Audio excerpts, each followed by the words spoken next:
Okay. All right. So this is probably the last test I'm going to do today on the stream. I did some private testing. The private test didn't seem to do pretty well. I did all the kind of math that I could do in regards to this. I did as much as I possibly could in my head to try and make this happen. And I switched out some stuff. I switched out an AP. I'll go ahead and switch us over to the intermission scene real quick so you can kind of see what I'm looking at, but you can also hear. I'm gonna try this one more time. This is probably the last go at it I'm gonna give, but the idea is just to make sure that if I decide to hop on and stream, everything's working well. So for anybody who is following, one of the things I want to go ahead and apologize for, I did do it on Twitter, is I didn't realize this, but YouTube actually stopped, and it's not their fault. I think it was just some issue I was having with connectivity, but it actually stopped the last stream I did after 25 minutes, and I was actually streaming for about an hour and a quarter. So hour and 15 minutes of just streaming that went completely out, gone. Don't know what happened to it, but somehow I lost it. So I thought, well, okay. I went back, I manually configured the bitrate, I've gone up and I've made adjustments to the load balancing so that the GPU is much more heavily taxed. I've actually partitioned a piece of it for specifically encoding and sending this stuff off, giving my CPU infinitely more headroom. And I shouldn't have that much issue, that many issues, excuse me, with my CPU. It's an octa-core, it's a 9590 octa-core, so I shouldn't have that much trouble, but I wanted to offload as much of it as I possibly can, and then just try it again from this. So now we should have a nice 1080p image. We should have a nice 60 frames per second if the game allows that. We should have hopefully no interruptions. I went ahead and did hardwire instead of going into the AP. So instead of going into an AP, I'm going directly into a gigabit capable router with a gigabit capable gigabit connection. And so I think we're all good. My rig is more than powerful enough to take it. It was just I think the circumstances messing everything up. So we're going to try it this last way and see if I can get this all fixed up. This is a public test because I realized that there was a correlation, oddly enough. I don't have enough people that were able to participate in the private ones between me having some severe performance issues and the chat, oddly. The more people I had participating, talking with me in the chat, the more I had issue getting signal in and out, and I started dropping frames. There shouldn't be a correlation between those because the chat should be handled offline and then just basically being read to me via my Streamlabs. And then the chat shouldn't actually that shouldn't bog down chat. So I don't know. I mean, that shouldn't bog down the game. So I don't honestly know why it did that. I'm not, But anyway, I've made some adjustments. I've spent some time tinkering. I've got it plugged in. So I'm going to try this out, and hopefully we get a nice, legitimate part 2. And then from that point, maybe we can actually call this closed. And the next time we decide to stream, it's literally just us setting down to talk and stream. And that's hopefully what this will be as well. If it starts working really well. So let's get over to the live scene. You can see the full screen of what we have here. I did have to start the game over just as a side note. I was having some audio issues. So you guys, in order to avoid getting feedback into the microphone, in order to avoid getting additional feedback into the microphone, I wear an earpiece that plugs into, since I'm doing this on Xbox, I can actually just plug it directly into the Xbox controller. I'm using Shure E215s, which are actually so nice. I really like them. My wife was kind enough to get them for me, and they sound amazing. They sound very, very nice. And so I just wear one earpiece in, and I can hear the game just fine. And then just in case I need to listen for like a bad guy coming up behind me or something like that. And then on the other side of things, my other ear is completely open. I can hear everything else that everybody else would be saying. So it's pretty good. It's pretty nice. It's not bad. I also hope the microphone that I have here is pretty nice and clear. It seemed like everybody seemed to be okay with it, seemed to like it. I'm not using my favorite microphone for this, actually. My favorite microphone, and the one that I use for my videos, is a Neumann TLM-103, one of my absolute favorite microphones in the world. Normally $1,100, but I didn't have to pay that, fortunately. There was a story behind that.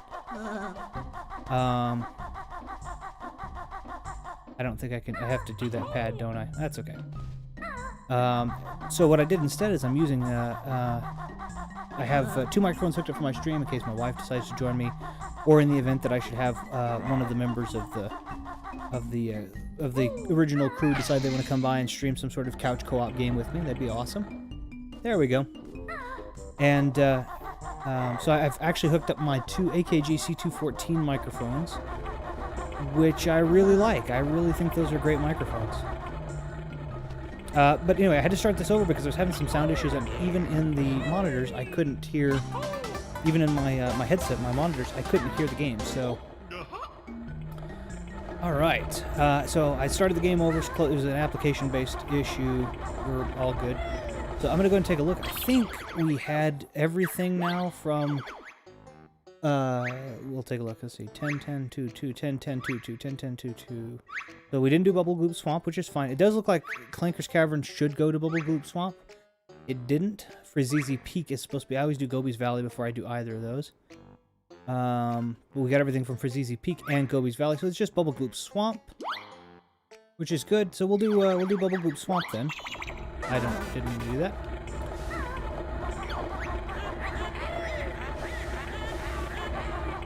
Oops. So yeah, I hope you guys will forgive. I hope you guys will forgive the cutoff that's in there. And I looked at it. I was looking at it. I had the. This is gonna be sporadic, and I'm okay with that. This is testing. I think I've worked in the tech industry long enough to know that sometimes when you're troubleshooting, you'll stay there with the client all day, and you'll just continue to run lines, drop lines, work on it, make a call. Do whatever. I was in telecom specifically, so one of the things that I got to show at the end of my last stream that you guys didn't get to see because it cut off early is this. Let's see here. Was this little? I'm going to make sure everything's I'm keeping an eye on it, making sure everything's good. It looks like we're good. Looks like we're still connected. Yeah, everything's doing good. All right, I'm pretty happy with this so far. So anyway, one of the things I didn't get to show because my second stream when I was doing all of it, thought I had it all fixed, had cut out somewhere around the neighborhood of 25 minutes, 26 minutes-ish. You missed some of the stuff that I was showing off. I actually finished Frizizi Peak in that. I actually finished Gobi's Valley, so I'm a little sad, but that's okay. You can trust me because I just showed the stats. But if I come in here, if you come in here and you tiptoe just like this, and you're just kind of gentle back and forth, you have to do it real slow, and it's very precise. And it has virtually no... that was almost it right there, actually. It's that... See that splash I'm making? I need to make that splash.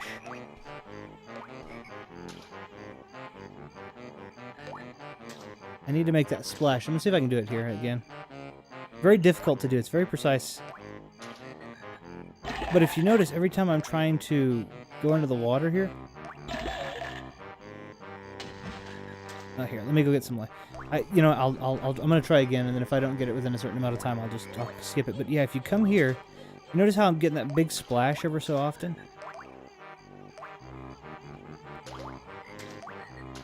And it's just right here.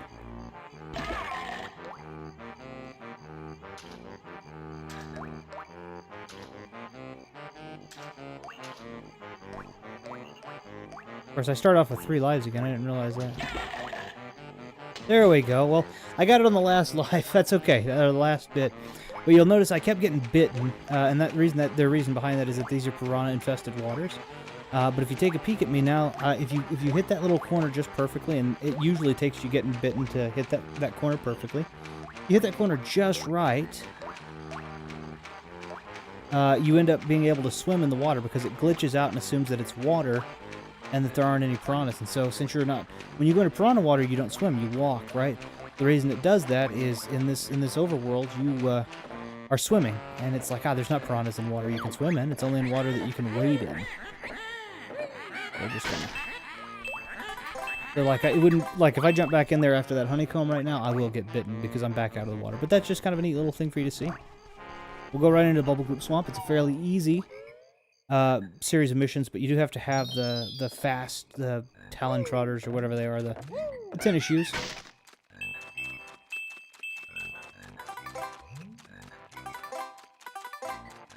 There we go. We'll go ahead and start this. Now the one thing I will say about this that is, I've said it as much as I like it, a lot of the stuff it starts getting frustrating. Croc this. Okay. Just recently, actually, we were in Colorado ourselves, and ironically, I say Colorado ourselves. I should clarify. There's no link segue to Colorado in this. We were holding alligators too. It was really good. Alligators are. We held a. It wasn't a baby alligator. It was only probably about 4 or 5 foot long. Maybe not even. It may have been 4 foot. I don't think it was 5 foot. Real cute though. Real sweet.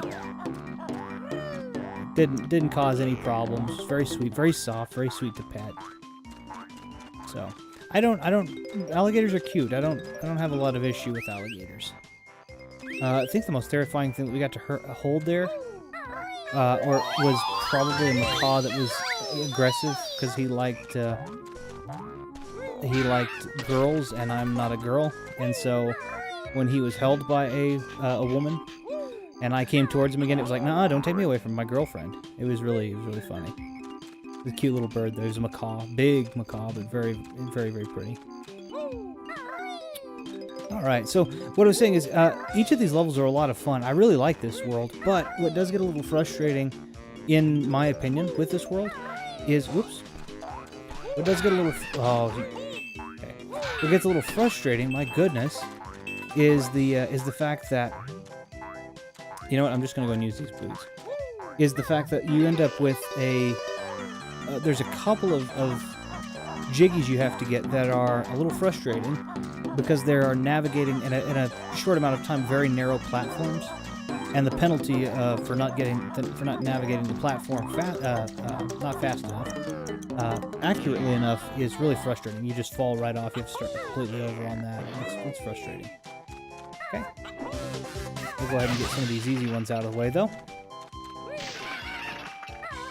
Also, something satisfying about getting to shatter an egg like this. Son of a gun. Okay, let's try that again. There we go. It seems like everything seems to be working really well.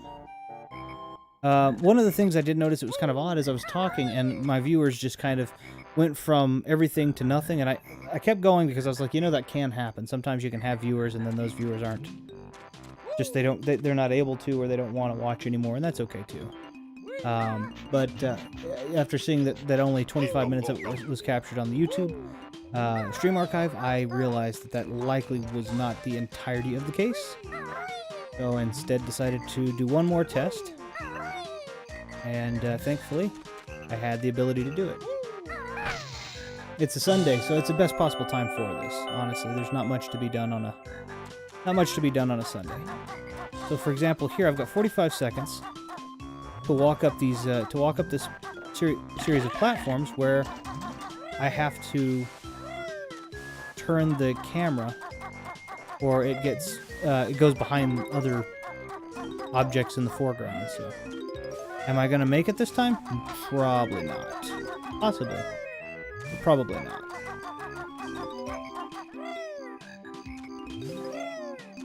Maybe. Actually, you know what? Yep, I am. I did it. I don't remember that one being the most difficult one, but I did screw up and lose like 8 seconds or something. So there is a much tougher version of this though, where it doesn't kind of curl around and give you the same kind of forgiveness that the other ones do. There's also a mini game, and you'll see why I did Frazizi Peak first with the tennis shoes. So I could get the tennis shoes, which by the way ended up actually being in Gobi's Valley. So the desert world. Well, that's fine. Get up quick! Thank you. Oh, I ended up having to take 2 honeycombs of damage because I didn't get bitten by piranhas. Alright, let's try this again. Oh, flibbits. Okay, that's fine, it's fine. The flibbits take 2 hits apiece. There are, what, 10 of them?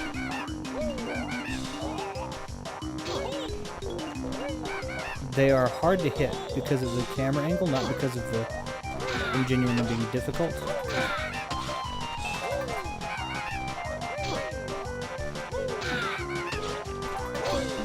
But I think I got it.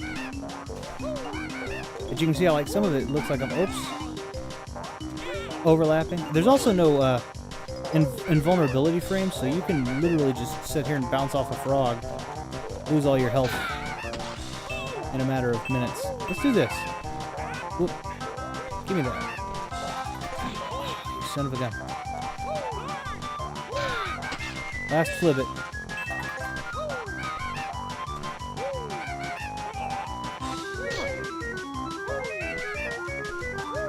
Come on, flip it. There we go. That's fine. Okay, that worked out really well. That actually worked out really well, so. A little bit of a frustrating aspect, but not too awful. Not too awful. So, alright, back into... Son of a gun, let's go back. Go this way. I need notes, and I need to feed that Croctus up there. Put my earpiece back in. There we go. It just kind of slid out. They fit really well, it's just I mess around. I have long hair, and so I mess around with my hair, and then I brush accidentally my earpiece out, so... And then I can't quite hear what's going on in the game. And hearing this little squeak thing right here with is actually important. I don't know why I did it that way. I never have done it that way. I've always shot them into the mouth, but you know what? That worked.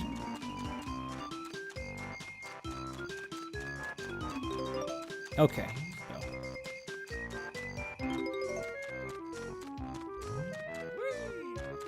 There is going to be a puzzle in here. I hope it doesn't get frustrating to anybody.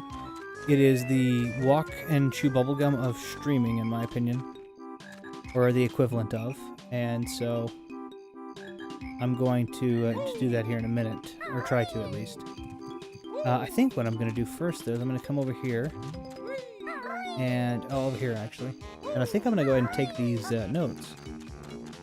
And go ahead and get all those, because that's part of the 100%.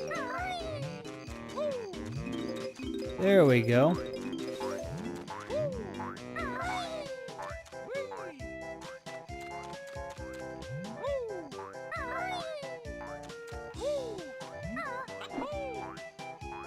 I think there's something up there, but I'm not gonna worry too terribly much. Not a Croctus over there, but there is something. Dragonfly, come on.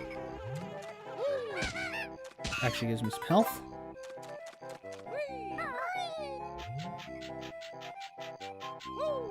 And I need notes. You're here. And then in order to get the notes that are in the water over there, I could use the wading boots, but that's not the way they want you to get it because the wading boots aren't over here. They have a different way that you can use that, so I'll show you that. I try to optimize as best as I possibly can, but it's not, it doesn't feel like that this, I could be wrong about this. I'm sure that there is, I mean, obviously if something can be done, it can be done perfectly. Or at least very, very well. But it does feel like that this game is intentionally sprawled out so that you have to, if you're going to do 100% of it, you have to kind of spread yourself a little thin. And that's okay. I think that's perfectly okay. We're going to leave the rest of this alone for now. There are notes that need to be gotten, but that's not important at the moment. And this is going to be a two-phase area over here. So we're going to do this as pre-transformation and then post-transformation. Like this.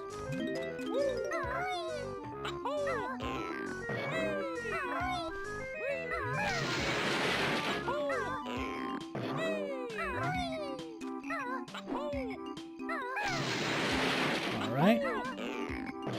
Post-transformation, you can't do a ground pound, so you can't actually make progress.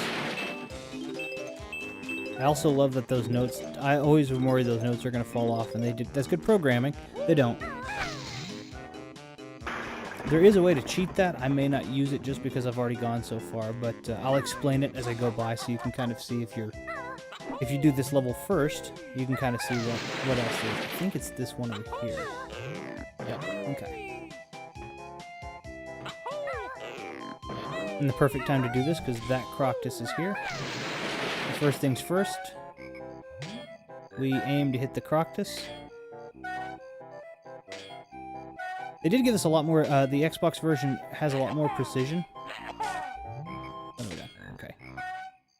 Because on the 360 it was a snap camera. I mean, I'm sorry, on the N64 it was a snap 2 camera.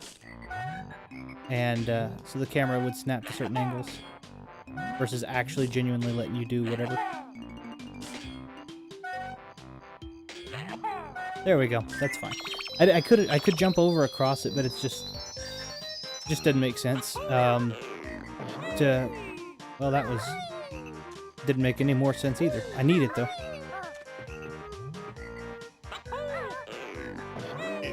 There we go. Mumbo starts getting real steep with the transformation prices. So, alright, we'll get up here to the top. And, of course, getting to the top of anything usually results in a prize. It's pretty nice. Alright, cool. And then we just jump back down. Look at that. And try not to use the jumpy pads if we can help it. Spring shock, I think they're called. Okay.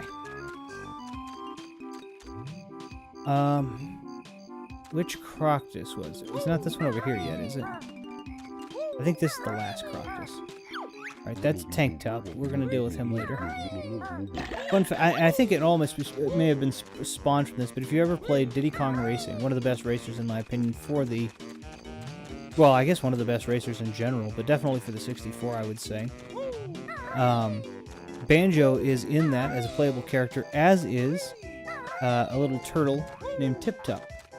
And Tip Top, we'll understand firstly that Tip Top is a type of turtle, apparently. There we go. And then that should be the one behind him. Yeah, there we go. Tip Top's a type of turtle. So.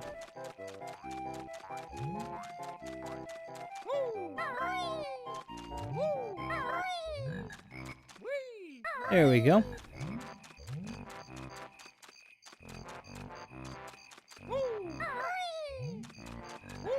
We're gonna help Tank Top out. It's gonna sound like we're not, but we are. Because you hear him scream in pain, but then you saw him say, "Oh, my feet are nice and warm." I don't know why he needed a painful reminder that he's a house, but he's his own house. But somehow, gosh dang it, he did. We'll take the bite. And then we're just gonna come over here. Oh, son of a gun. Come on, really? Really? Oh. Okay. That's a little frustrating. Both myself and that dragonfly kept getting caught on the Croctus, and so the dragonfly got caught twice. I got caught 2 or 3 times. That was a little frustrating. It's not a big deal. It's not the end of the world. And this is, thank God, not a death. I didn't claim it was a deathless run. I just was proud that I hadn't died up until that point. But, you know what? I'm perfectly okay with this. I would have loved for it to be a deathless run. I just, well, I guess I kind of already screwed it. You guys didn't see it because the stream had cut out.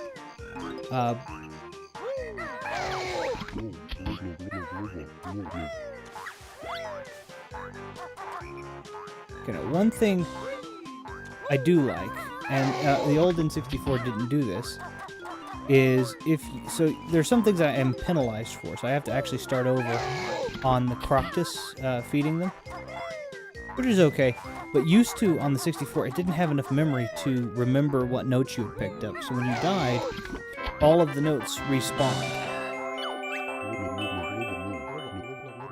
Thank you. And so you'd actually have to go and pick. I have video games for fun. I am so sorry. By the way, so the first time I did this, I think you were there. I don't remember if you were. No, you weren't there. Someone. I don't give a thumb was there, and I had technical issues, and it was a big deal. I put the second stream up after I had fixed the technical issues, or so I thought, and I thought it was fine. I thought I had a great stream, and it worked out well, and then it cut out apparently around the 25-minute mark, and I had been streaming for an hour and a quarter. So 75 minutes versus 25 minutes, I had lost 50 minutes essentially of people getting to see what I'd done. And so I've been tinkering and testing and working, and I noticed had done some private testing, and I didn't have any issues. Now I was plugged into an AP and all kinds of other things, but I stopped that, and I'm plugged directly into the router now. I'm plugged directly into the internet source. Got everything pumping through. I've load balanced my GPU and CPU. I've changed it to a variable bit rate to allow for a little bit more headspace in the CPU, if needed. Anyway, so my hope is that this test works. But I was noticing a correlation between chat and slowdown, and that doesn't make any sense in my mind. So I just wanted to see if it was an issue with my Streamlabs, to see if there was something that was being used up that shouldn't be used up in my handshake, so to speak. So that was a lot. I apologize, but yeah, it was just I was having a lot of trouble. But hi there. All right, I got to start over with the Croctus. So I'm gonna go back to that. So it's. I apologize that I unloaded all that so quickly. It's been a bugger of a day, and I've been racking my brain on trying to fix it and make it look good. So,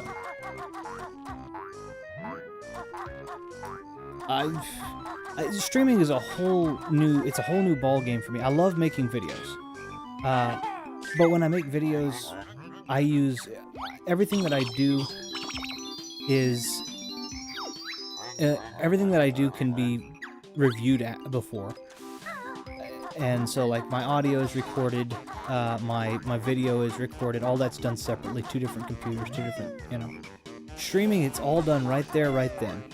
So, but I will say I like Streamlabs. It seems to have been the easy, and then, of course, there's a remote control on the phone that I can actually use to help me switch scenes. So, I mean, like, they made it user-friendly. I'm assuming it's probably my own error. But I think it seems to be doing okay so far. I think I'm getting 1080p, 60 FPS. I'm getting a good solid bit rate.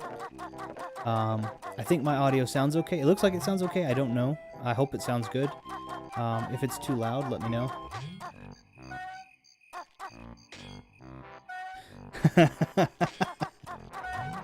Yeah, well, I think it's also part of the, you want to stand out as a streamer. You want to have fun, but you want to stand out as a streamer. And so you want your streams to look nice and crisp and professional, but you don't want it to look like everything else. And so, we keep working on adding a layer of capture to it. It's no longer enough to just capture and play a game together. Now you've got to have overlays and transitions. Oh, thank you very much. This is one of my favorite microphones. I'm trying a different microphone because I have 2 of them. If I happen to have my wife or a guest or another member of my team on, our audio will sound comparable. So I was hoping that the microphone was... I think this mic is not quite as hot as that other one is. Excuse me, rather, it's a little hotter.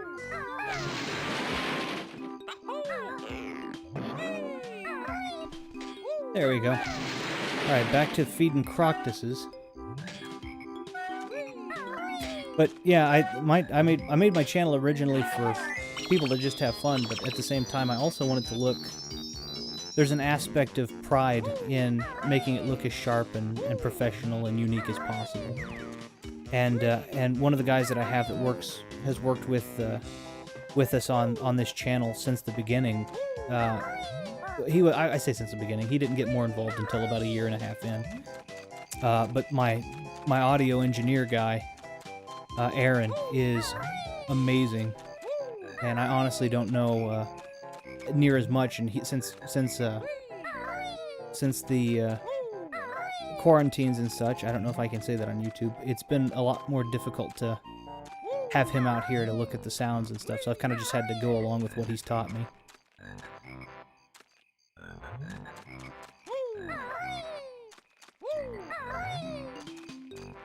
So he's an absolutely brilliant person, though. I mean, just he's a professional sound engineer. It's what he does. And then he was kind enough to. I said I wanted to do the channel, and he was kind enough to be like, "Yeah, I'll do it. I'll help. I'll jump on. I'll teach you what I can teach you." And he taught me for like. He helped me with this channel and taught me for like 3 years, maybe 2 years. 2 years it would be because it's 2021. I started filming for this channel in 2016, and he jumped on probably around end of 2017, beginning of 2018. So, but great guy, Aaron. If you happen to pop on or see this, past or present or whatever. Thank you so much for all the stuff you have and continue to teach me about sound. Yeah, well, and it's funny here. Like I said, I don't know how much YouTube likes you, and I'm saying you collectively, myself included, of course. But I don't know how much they like us talking about that particular event that causes that difficulty. But here, it's so much more difficult. I'm not sure exactly where you are specifically, but it's so much more difficult because people around here are, and I say this not in a mean way, but there are a lot of conspiracy theorists, I guess. And so we do have a lot of people that don't like to wear the masks and such. And because of that, we've had a pretty steady series of jumps in cases. I think we had, I think yesterday we had about 18,000 more added. So it's that's just for this state, not for the country, but it's definitely not been the same. I'll say that much. Luckily, my job I can Zoom meeting or Microsoft Teams meeting, and I'm okay. But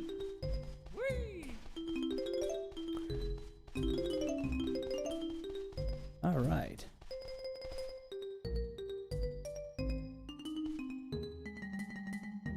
Gotcha. Well, I'm glad that there is a part of Australia that does feel normal. I have not had the pleasure of going to Australia, so I only know about it what I know of the news the little bits of news I get to read, and I know there's a fair amount of. Oh, I wasn't paying attention. Son of a gun. Well, here we go. I think it was blue, purple. I don't know. Pink? Purple? Blue?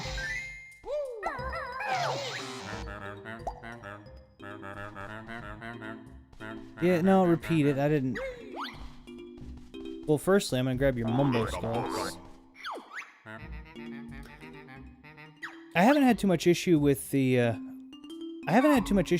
people to meet. It's light blue. I haven't had too much trouble with getting people to meet. Usually I can get someone to hop on the phone. If they can download the Zoom app, I can have them jump on the phone and they can meet with me via the. Because I think a lot more people are. Thank you. And I apologize also if I'm not getting into it quickly. Purple, pink, dark blue, red, yellow. Purple, pink, dark blue, red, yellow. Sorry, 1 second. The chat may be delayed, what I'm seeing versus what I'm doing, so I apologize if it seems a little frustrating in that. Yellow, purple, pink, red, light blue, pink, purple. Well, shoot. I said it, but even as I said it, I knew it wasn't going to work. It was yellow first, though.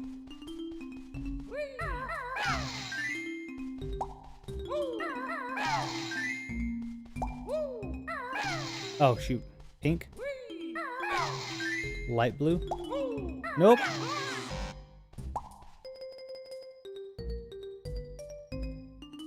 Let's try again.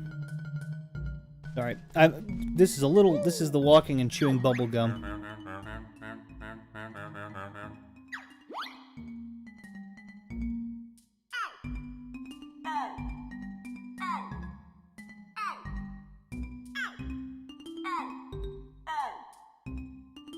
Okay, let's see. I think it's yellow. Then it was pink. Whoops. Sorry. It wasn't pink. Son of a gun. I'm gonna need him to repeat it again, but I'm gonna do. I'm gonna have to focus.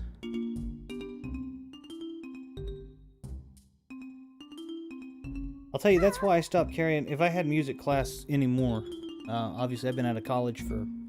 I've been out of high school, which is music class is required, but I was even out of college for some time. I've been out of college for a while. I'll tell you, they took my honeycombs, I'd never go back.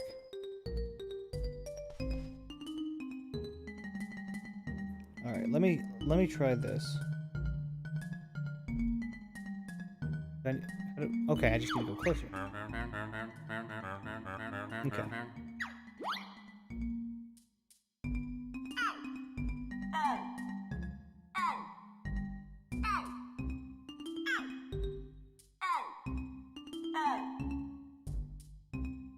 Okay, I think I got it. I'm gonna try it.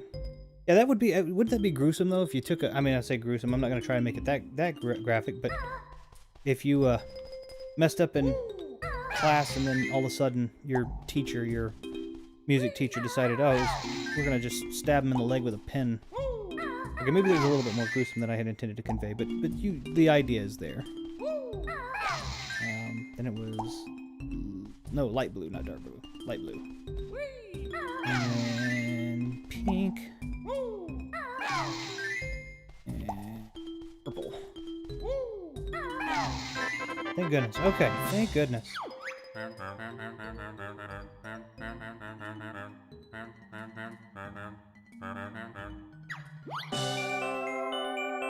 Thank you. Yeah. I was going back and forth. I was like, like I said, it's walking and chewing bubblegum for me, which I don't have trouble with walking and chewing bubblegum, but to the expression. There we go. And then there's another one in here too, but not here. Okay. Trying to memorize something and then also trying to talk and trying to, and it's like, but talking has to be talking to the people like yourself needs to be the priority. So I don't want it to be boring at the same time, because I don't do this channel for being good at games. I do this channel for the people, and also to get to hang out with people, because that's kind of awesome. It's a good way to get to socialize and talk with people. Okay, so I am to the point where I'm pretty sure, at least, I'm to the point where I need to transform. So I know we talked, I think, last time about how you had, I know we talked last time about how you had games that you like to play and pass on a yearly basis. We kind of talked about it. By the way, I want to apologize. I had seen the Metroid Prime one, and then I asked you the question again, not realizing as I glanced over at my chat that I thought it was Quesadilla Padilla that had said it, and it was you. So I asked you that question redundantly, or in a redundant manner, so I apologize. But do you, on this game, you had made mention of streaming it, do you go through and do 100%, or is it just something you like to kind of just pass, play through and pass, or next set of boots?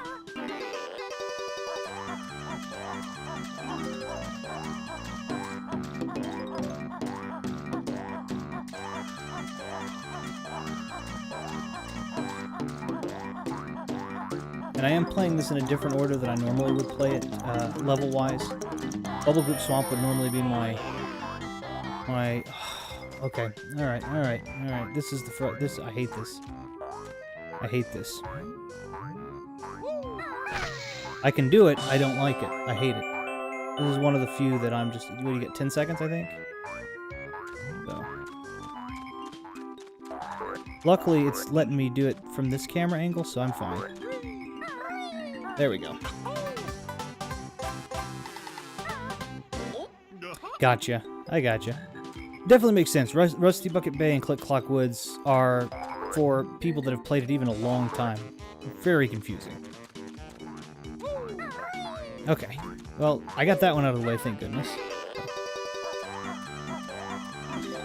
For me, I'm not trying to get all the, all the feathers and all the mumbo tokens per se, but definitely want to get all the notes and everything. Nope. Okay, well, I'll take it back. And there's a Mumbo skull back here. Oops.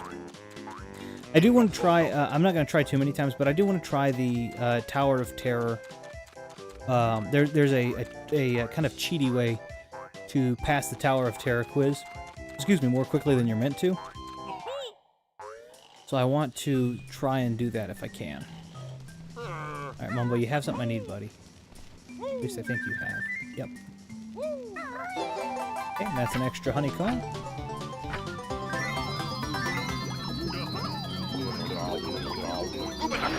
Yeah, that's ideal. What I was trying to do in mine is break them up into, you know, two or three worlds per, and then, you know, maybe do the one world and tower. Click Clock Woods in and of itself is a ridiculously long. I mean, because you have to do all 4 seasons, right? And then it really frustrated me, and it shouldn't. They didn't make it that way, but it really frustrated me to find out you don't have 25 notes in every season. You have 37 notes in one. You have, I think it's 6 notes in winter, maybe, and then I think it's 37 notes in summer. And anyway, it's crazy. Ah, yes, you're exactly right. You're exactly right. I didn't even get my Banjo-Tooie right. Yes, Furnace Fun. There's a way to, yes. No, you're exactly right. Yeah, there's supposed to be a way to cheese it, where you can, and I've never tried it. There's supposed to be a way where you can cheese it, where you can actually stand on the edge of a death square, of a specific death square, answer the question intentionally wrong, and it ejects you. But it ejects you onto the board, and normally the board has invisible walls up per every space or square.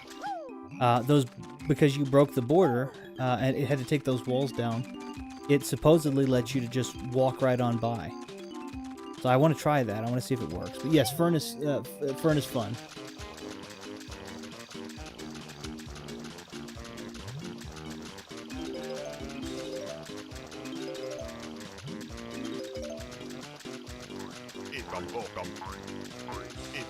I remember thinking that the Banjo-Tooie one was a lot more grim, though, because in this one it was just her versus you and Kazooie, and if you missed certain questions, you would lose health, or you know, and then the Tower of Tragedy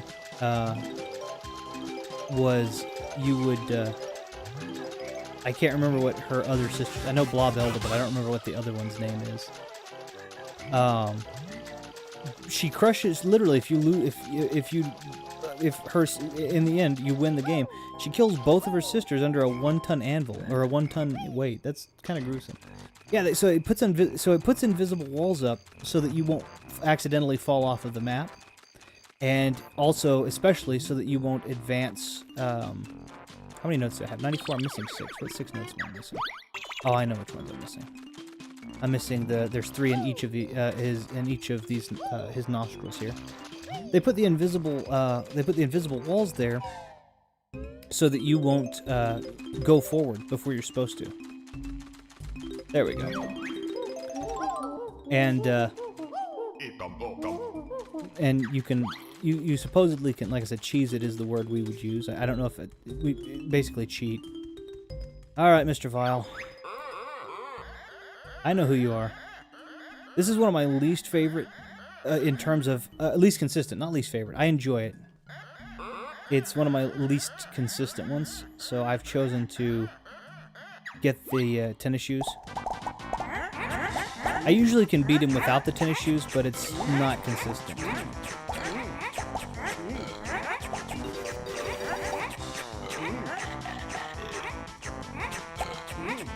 Not necessarily saying that with the tennis shoes will be consistent, but I've got a better shot than I would have without them.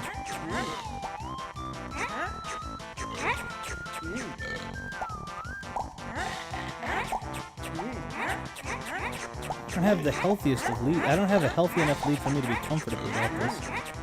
Now go away, Mr. Vile.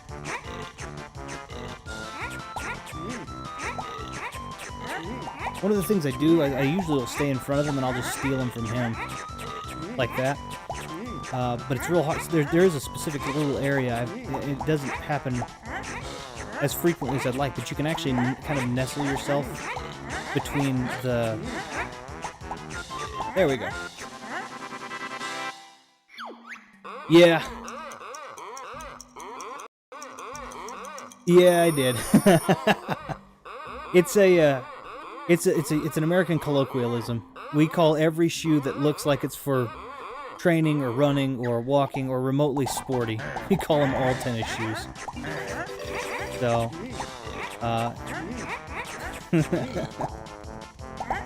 it's funny. You would think it's a good. You're pointing out something that I actually think is really funny, though. It's funny. I know where all the collectibles are. I've played this game for over 20 years now, right? And I don't have all of the nomenclature down properly. I like tennis shoes, and I'm going with Tower of Terror, which wasn't even the one from Banjo-Tooie. So it's funny how you can know where all the jiggies are and where all the notes are and the Jinjos, but you don't know what to call the turbo trainers. Next thing I'm going to be calling bottles goggles or something. They're going to be like Kazooie does. But it'd be on accident. She does it to hurt feelings. There we go. Yeah, it's funny. No, it's funny that you bring that up. It's a thing. It's probably a bad habit we have, but there's when purchasing a shoe down here, there is a difference between a running shoe, a walking shoe, a training shoe, a tennis shoe. But down here specifically, and it's also in this part of the U.S. that I'm in, which is the southern part. Uh-oh, nope, I'm gonna get sick. I didn't get sick. Yeah, in the southern part of I'm in the southern part of the U.S. So, for example, any type of shoe, when you're purchasing a shoe, those differences mean a lot, and how what you ask for means the world. Why did I get sick? Did I eat a Grumbly? I didn't think I did. Probably did. Nope, that's mine. Nope, I eat a Grumbly. I mean, a Yumbly. Dang it. But another thing we do, another kind of colloquialism, so to speak, is you might say soda or soda pop or pop. We just say Coke, even though we know that even though the state that I'm in literally brought Dr. Pepper. Okay, I'm fine. The state that I'm in literally, I believe, made or manufactures Dr. Pepper. We call every carbonated beverage that is not a carbonated water, we call it Coke. So, you might want Sprite, you might want 7-Up. You might want cherry wine, but...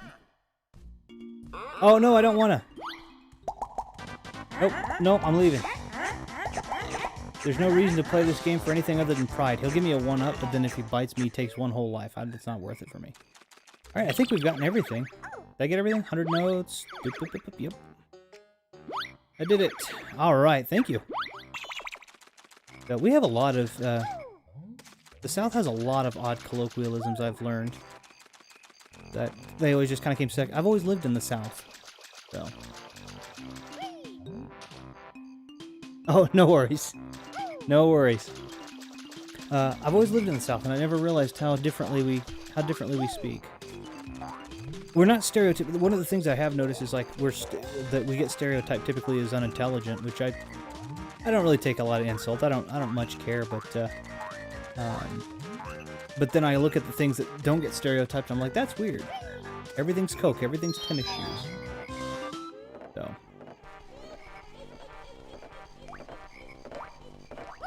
Alright, so now I'm going to go back here and go ahead, just for the sake of things, and grab Cheeto.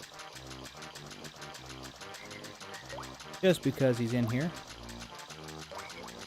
I'm not going to use it, just because it wouldn't make sense. It would be cheating.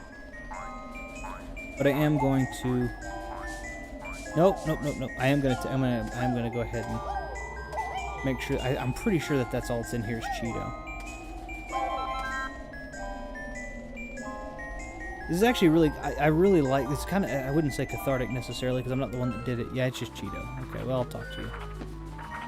I'm claustrophilic, so it's really kind of nice how tightly the little crocodile U fits in that space.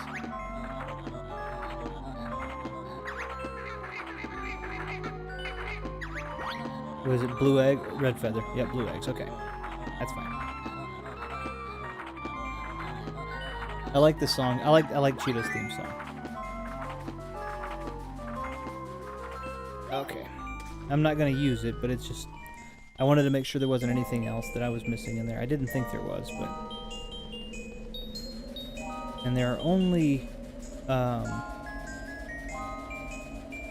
I understand it, there are only 3 areas that Cheeto's found in, so that's one of them. But it doesn't log that. It doesn't really take a peek and say, oh, you've gotten all the Cheeto pages. They don't really pay much attention to that, so... Alright, so... in the little broken up streams I did before, I did Frizizi Peak 100%, Gobi's Valley 100%, some Global Goop Swamp. Oh, absolutely. Grant Kirkhope is... Grant Kirkhope is absolutely phenomenal. Yes, I know. He is phenomenal. There's the... I think Rare actually had all of my favorite... excuse me. I think Rare actually had all of my favorite composers from the 90s and early 2000s. Grant Kirkhope is definitely my number one. David Weiss, who did the music of the Donkey Kong Countries, including Donkey Kong Country Tropical Freeze, which absolutely has one of my favorite soundtracks. And then Robin Beanland, who Grant Kirkhope has said that they have a nickname for, but it's you know, not American style humor, so it wouldn't make any sense me saying it. But Robin Beanland, who I believe did the music for Conker's Bad Fur Day. Alright, into the vase we go. What? Okay, well. Let's try that again, because for some reason I decided to jump again. Come on. Focusing on too many things. So I'll throw this out there. It's not an excuse, because I still would probably have screwed up. But the monitor that I play so this is all on. I'm playing this on a big television monitor. But the monitor that my chat is on this mounted on the wall to my right. So I'm looking straight forward, and then I'm looking over to the right for the chat. And I think when I look away, you'll probably notice when I'm looking away, because I'll typically run into a wall for an additional second or two before I realize that. So I looked away to look at the chat and missed the top of the vase completely. Alright. I hit that other witch switch. I cannot remember for the life of me which one. I think it's Mad. Okay.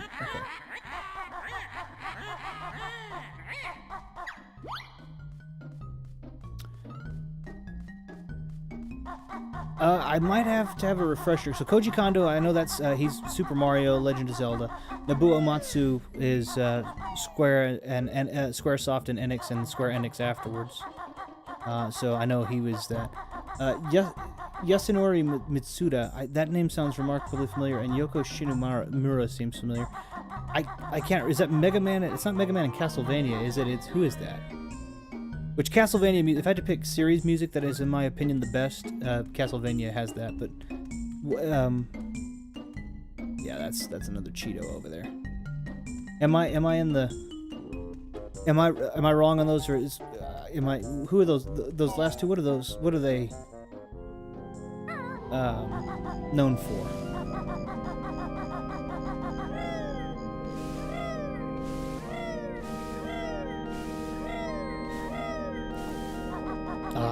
This is absolutely my favorite. Okay, so Kingdom Hearts and Super Mario and really? I thought Koji Kondo had, or not Koji Kondo, excuse me. I thought Nobuo Uematsu had done those.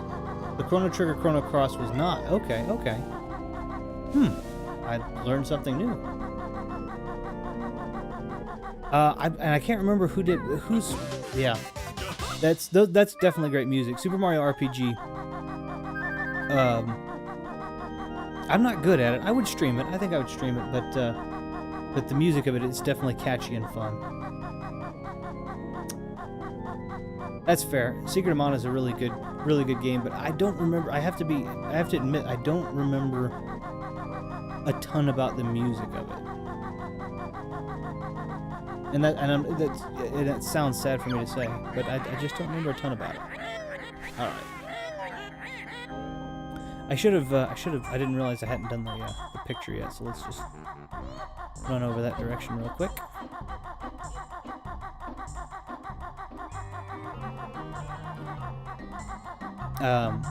But yeah, Nobuo Uematsu and Koji Kondo for sure.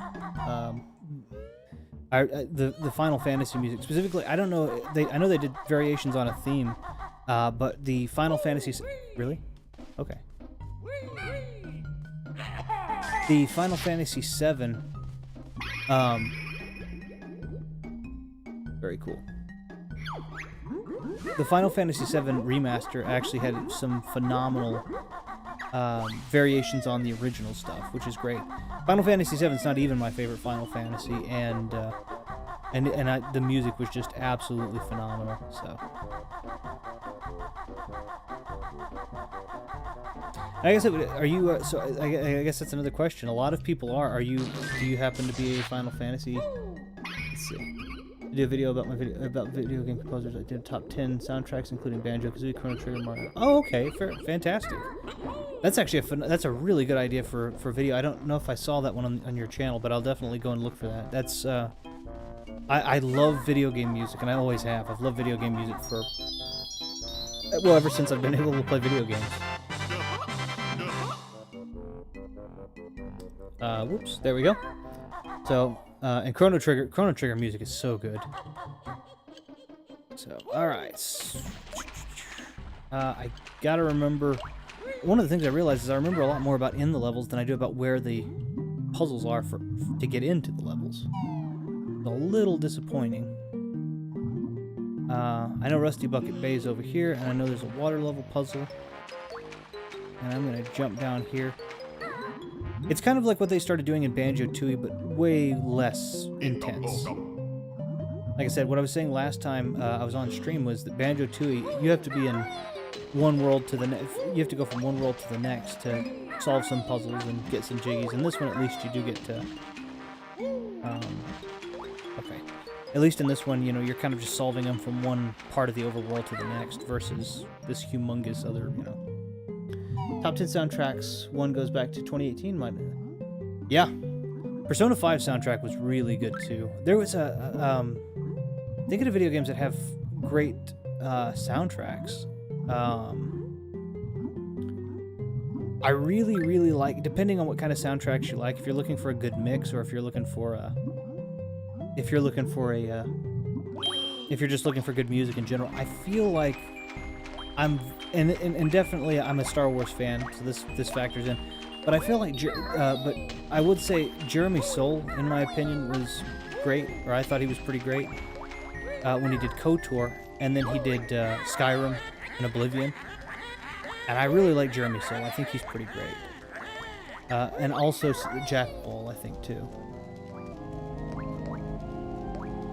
Yeah, I could say a Metroid. I could say a Metroidvania. Yeah, I could see that. I think Metroidvania, when I think of Metroidvania, I think of procedurally generated, but I don't think Metroidvania is, by definition, is procedurally generated. It's just a side scroll. Can I just shoot you? Yeah, I did. Maybe. Okay, that's what I thought. So, I sometimes, yeah, Elder Scrolls music I actually really liked. Oblivion is my favorite Elder Scrolls. I think that it's an unpopular opinion, but I really like Oblivion a lot better than I like Skyrim. So, and I'm not trying to be negative when I say this, but I'm not expecting a huge amount out of Elder Scrolls 6 because of the Bethesda Microsoft exclusivity deal that they've done. I just don't feel like it's going to have all of the bells and whistles that it would have if they were trying to appeal to all of the game major game publishers and such. No, you can. There are a lot of things that I like. Even coming back to this game now, I learned. But luckily, you can shoot them. The way that I learned that is if you shoot them with an egg and you see the blue sparkles, the blue sparks kind of fly out, then that means you've done damage, even if it sounds no different than even if it sounds no different than your normal shooting, something that wouldn't break. But you don't really get a lot of exposure to them either, because Clanker's Cavern has them, but they're almost all underwater. So you don't really get to shoot eggs at them. You have to do the plant thing, or the feather and such. People are still going through it. Yeah, and Skyrim's fine. Skyrim's a fine game. It's not a bad game. I'm not trying to criticize it. It's just... everything was so drab and so gray and so same. And I felt like they tried to lean into Norse mythology, which I love, without leaning into Norse mythology. Which, the double-edged sword of that is, I love it. I don't feel like they leaned enough into what they were trying to go for, and they didn't really offer a lot of versatility. Oblivion, you're going into Oblivion Gates, you're going into Green Greens, you're going into the town of Anvil, which is more horror-themed. You've got missions where you're chasing ghosts away and finding secret rooms and houses that you're buying for 5,000, septums and all kinds of cool stuff. So I don't know. That's my personal opinion. I'm super excited for games that are coming out this year and the next, but I'm just not sure that that's going to be... Which that game's probably never going to come out, let's be honest. I remember back when it came out, 11/11/11, I worked in middle management for GameStop. I was in the management team. I was part of the middle management team, and I remember working that launch, and I remember saying that I thought it was so long because it was 2006 Oblivion. I remember thinking, oh well, Oblivion's, took them 5 years to come out with Skyrim. It'll take them 10 or more to come out with F6. Here we are, 9 1/4 years later, just about. So.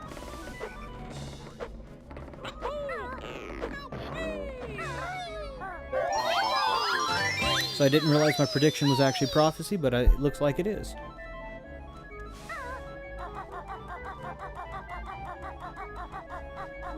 Okay, I'm not gonna run into the church just yet. These bats always reminded me of Acro from the Sunsoft games.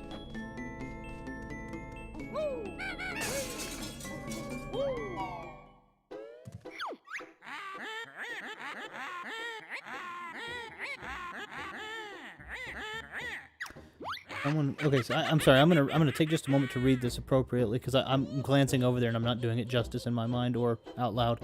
As I will admit, I've not sunk a lot of hours into the Elder Scrolls games. I really appreciate them, though. I was about to do a Skyrim co-commentary sort of with someone, but that someone mostly parted ways. One day I'll properly play more ES, especially if it does well in the Top Game Showcase thing I'm working on. Oh, very nice, very nice. Yeah, I think that's a phenomenal idea. It's difficult for me to...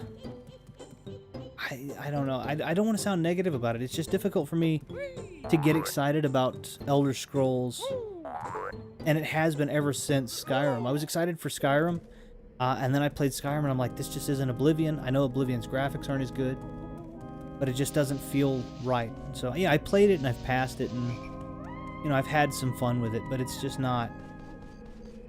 It just doesn't... I just don't feel like it has the soul of Oblivion. So... It's... And I'm... Well, that was great. Oh my goodness. These things are frustrating. Fun fact,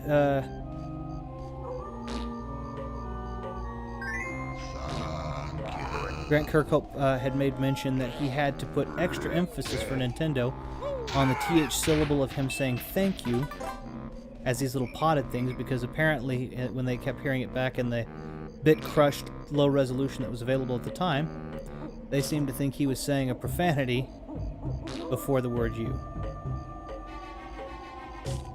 Why would I do that? Why would I shoot right after I had just shot?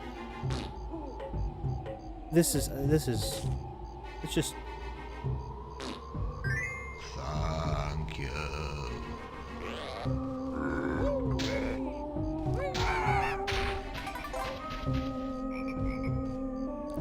which Grant Kirkhope, being a man who uses profanity in the funniest possible ways, it was funny to hear him use profanity to describe how he would never use profanity in this game. Or at least in this instance. But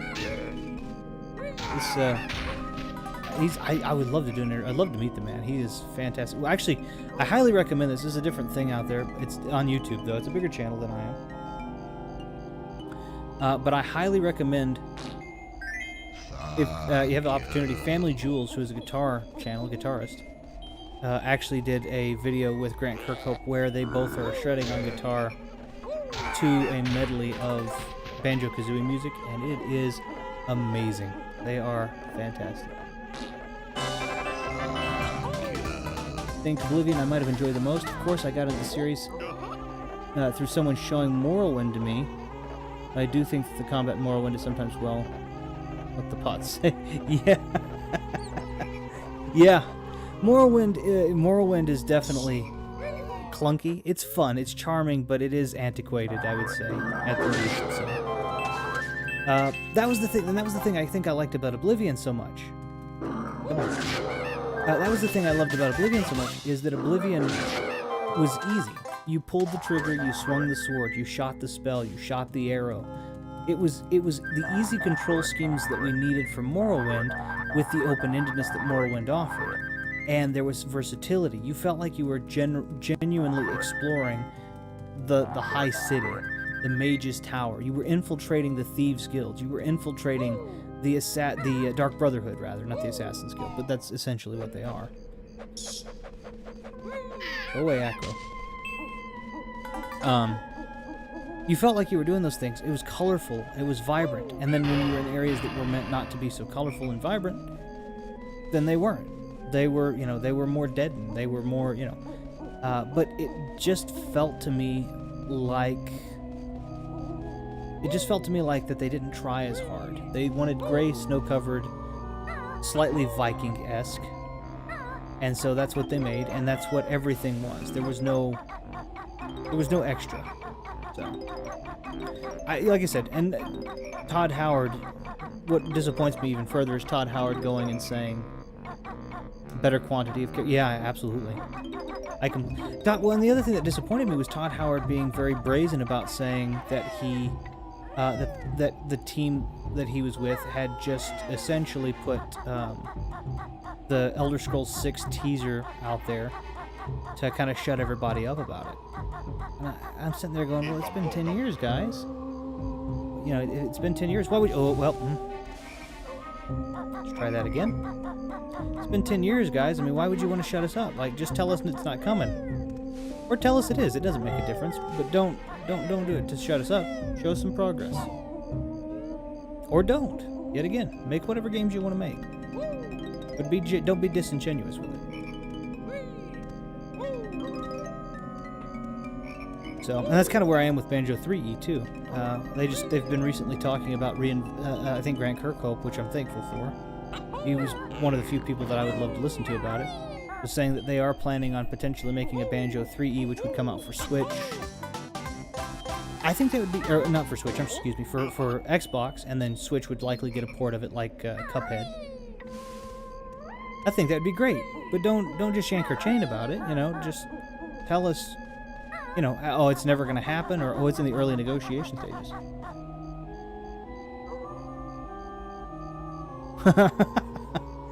Yeah, if you watched the E3, I think it was a year or two ago, the E3 that they were teasing, that they actually teased the Elder Scrolls 6. Okay. You're on my nerves. You're on my nerves. Thank you. If you look at the one they teased it on, it's the one where they did, what was it? I can't think of his name. Keegan-Michael Key, I think it was. And they did it where he had Elder Scrolls Skyrim on his refrigerator. He was playing Elder Scrolls Skyrim. He was playing Elder Scrolls Skyrim on his Alexa, Amazon Alexa, where it was like a choose your own adventure book almost. She's like, "Oh, you're in a dark cave with such and such," and he's like, "Attack and take the gold," and it's almost D&D. Which honestly, I'm not gonna lie, I'd play that. That's call me a little bit of a nerd, but both my wife and I enjoy. I already went here. Both my yeah, that's fair. It was the commercial that kind of preceded it, but absolutely was eclipsed by the by Elder Scrolls, the Elder Scrolls teaser.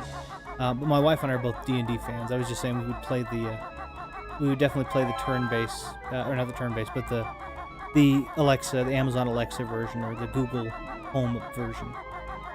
We're D&D fans, so.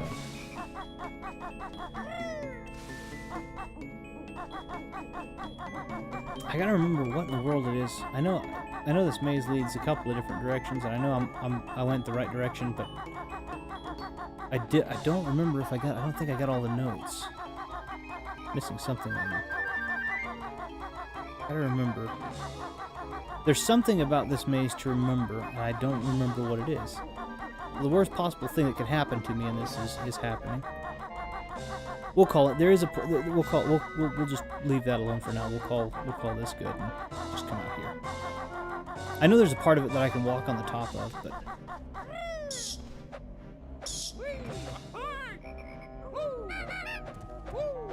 okay.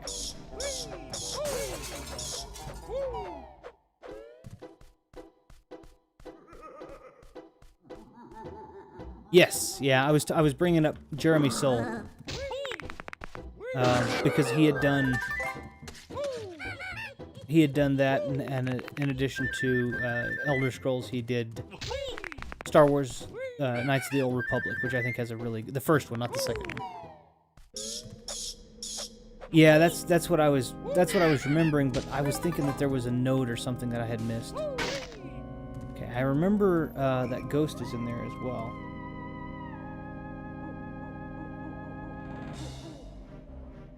And I remember you can't walk in the front door because there is... Well, maybe you can. No, you can't... Wait. You can't. I'm pretty sure. I believe you have to come in through the fireplace. Probably ought to do that, just in case. I also remember when I was younger, when this game had come out, and it was a little bit more... new. I remember playing it through the first time and thinking, "Oh, this is a great game." And then I remember going through and playing it a second time when I was just bored. I was like, I'd finished working and got back home and was ready to play. And okay, this is the stop and swap area. That means there's nothing I can get from here that isn't okay, that's fine. But I remember doing that, and nope. And then being insanely happy that I found out you could break the there we go. That you could break the windows that weren't boarded up. Okay, this is I gotta be pumpkin here. So that's not.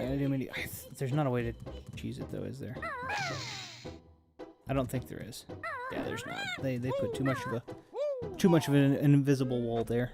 All right, well that's fine.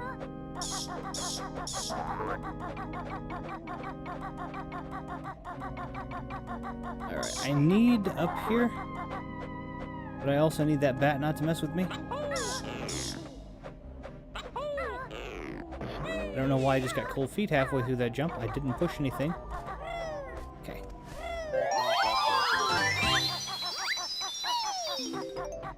Okay. Not a humongous fan of this. But yeah, yeah. So one of the things I had made mention of earlier that I noticed, and it is remarkably frustrating, I think the Xbox version is the only one that does it. No. Is how accurate the snowmen on Frizzese Peak are. They're frustratingly accurate. I don't remember them being near that accurate on the N64. I could fly through the whole level, never get hit. On this one, they were just insane. I do also think that there were adjustments made to the boggy sled race, where there's rubber banding. I think now that is a little bit more intense than the rubber banding that... I guess it probably makes sense to use the... Well, hold on. Anyways, a little bit more intense than the rubber banding that I remember. So I feel like that they didn't ramp the difficulty up per se, but I feel like that they did some stuff that... Okay. Yeah. First things first, sneak outside the fire. I can't step on the wood, or it'll creak and it'll wake him up. And I believe that, oh,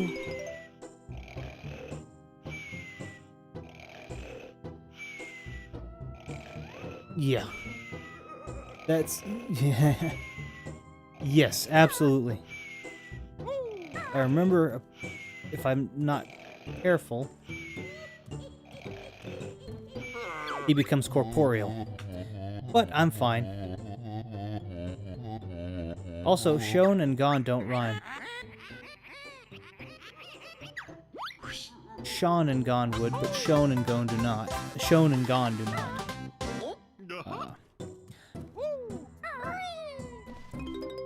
Yeah, can you? This is speaking of Metal Kazooie Solid. Can you imagine if I was able to turn the game off and move the calendar up a week, and then the ghost died of old age, kind of like the oh shoot, I can't even remember what his name is, the sniper. I remember the one up there, but I don't remember anything else remarkably useful.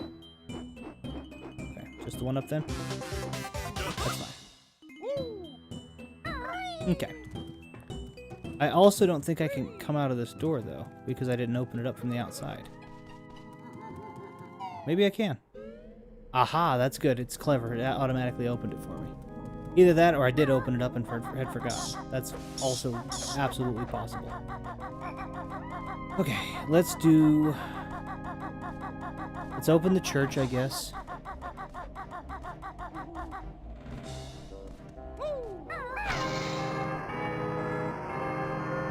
I have to remember where the church is. And spoiler alert, I don't. It isn't there. Hold on. Let me just grab that. It's up these stairs, I think. So, let me just make sure I've got all the... Yeah, middle.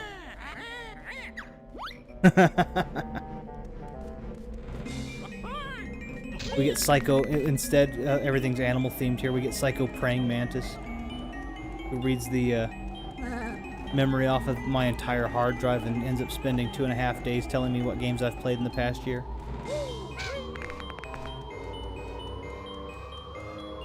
And sadly, it also requires, side note, it absolutely also requires a code to call the kernel on the back of the box, but since all the games are digital, I'll never get that code. There's a lot of things that have happened in the digital.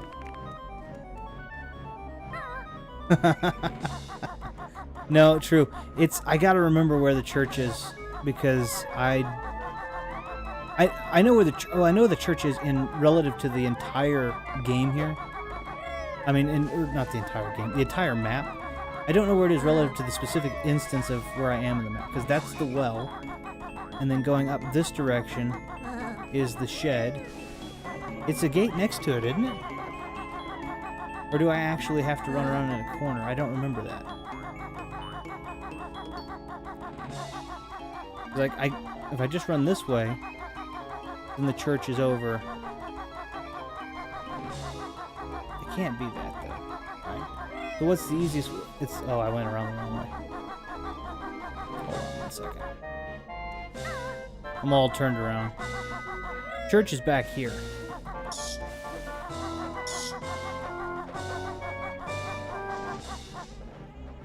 Yeah, what was it, 12523? 125.23 or something like that? Yeah. It's there, so let me trace it back. Remember. This isn't right. This can't be. It is, but it ought not to be.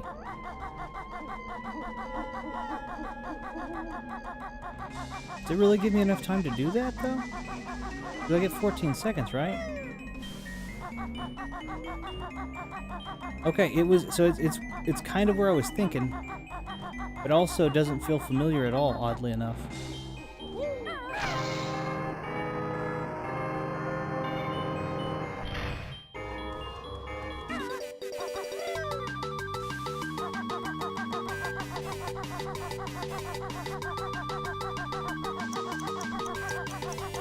That'll do. The door closes. It froze me right there. I thought it was like 125.23 or something like that. I can't remember. It has been a long time since I have played my MGSs. I bought the Legacy Collection on PS3, and it's brilliant. But I absolutely love the fact that they. I absolutely love the fact that they made that collection, the Legacy Collection. But it is definitely a game that I have to be in a mood for, because it's not, you know, if I had to play, Splinter Cell is so much more of a stealth game.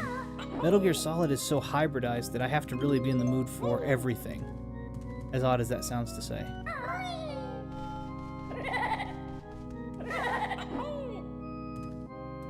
Okay. That makes life easier, and for them, afterlife easier.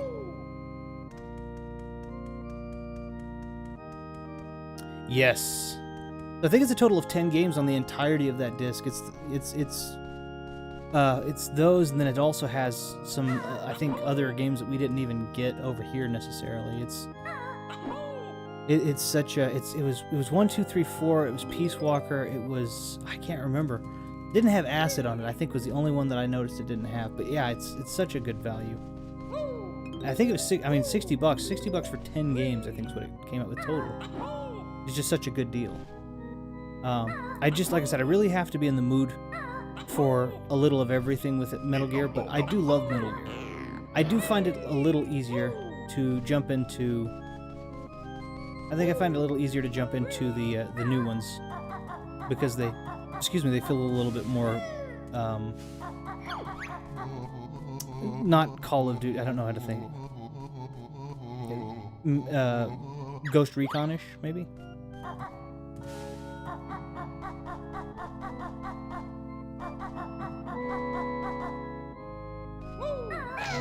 And I don't actually have to memorize this, I just have to play along with him.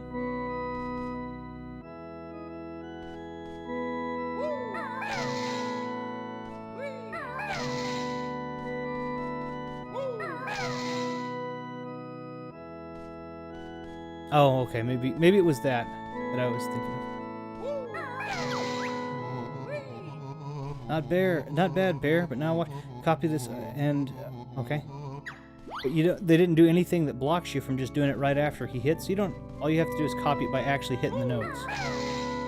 Right after he hits the notes. He's so slow, you don't have to memorize it. You just have to hit it. He's only playing the black keys right now. Oh, there we go. Also, everything is the same note.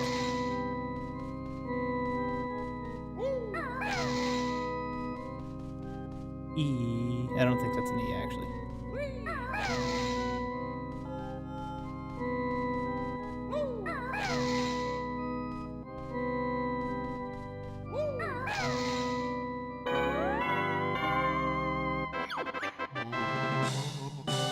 Yeah, I think you're right. I think you're right.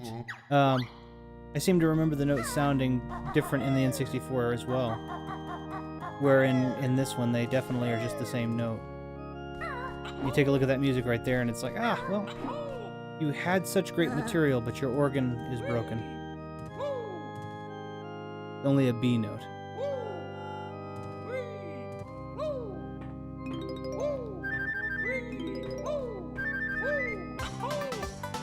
It's a good ear to be able to pick up that it's a B. I'm listening to it in an earpiece, and so, but I don't think even if I weren't, that I would be able to automatically be able to go to the scale and know what that one was. or pick it up immediately. I spent, I did music, but I spent a good amount of my time practicing something far less useful, we'll say. I was and still am, and have been for a while, a card sharp. And so while I enjoyed music and all of that, if I ever had a break, I would pull out a pack of cards and work on false shuffles and dealing seconds and stuff like that. So, and it did good. It got me it made me a lot of money when I worked in Vegas for a couple of years. So.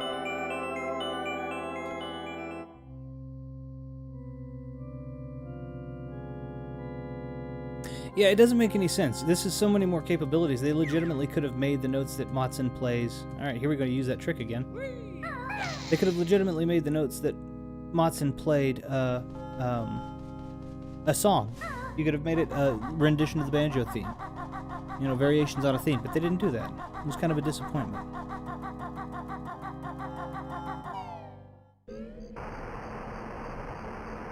I believe I did everything in that church I need to do, though, so I'm not particularly worried about getting back in.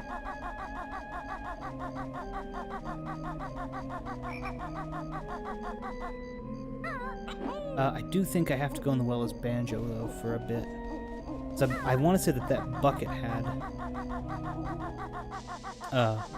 bucket has a... whoops. Oh, this is the... This is a sliding glass game. I did that out of spite. I was just upset. It is that sliding glass game. I don't want to do that right yet. I want to, I need to pick up, these notes.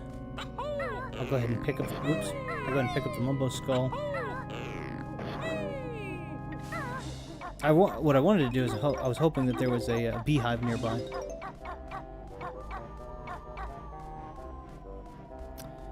Yeah, and I'm wondering if it's just because of the port and the way that they did an upscale. The reason I think that the sync issues, this is my theory on it, but if you listen to the sound isn't substantially more high definition than the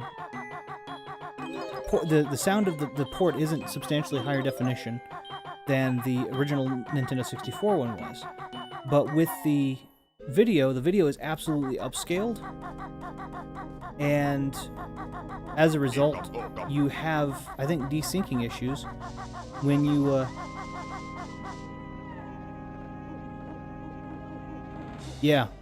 So what I've noticed in this case is when you have certain cues that are remastered versus other cues that aren't, your video, the video, whatever you've upscaled in tandem with the video, comes in to be, and the most common values are probably not the same values, but I'm going to use common values from my understanding.